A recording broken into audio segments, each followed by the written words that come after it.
Hi friends, யூஎஸில் ட்ரம்ப்போட tariff இது பிரச்சனை ஓடிட்டு தான் இருக்குது.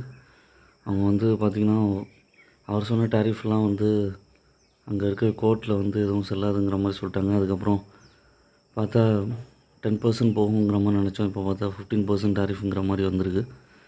அதனால் மெயினாக இங்கேருந்து போகிற import businesses, textile companies,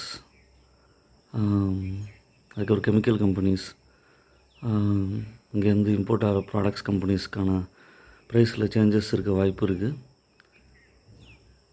வர்தமா textiles, அதுக்கப்புறம் ஆர்என்பி டெனிம்ஸ்,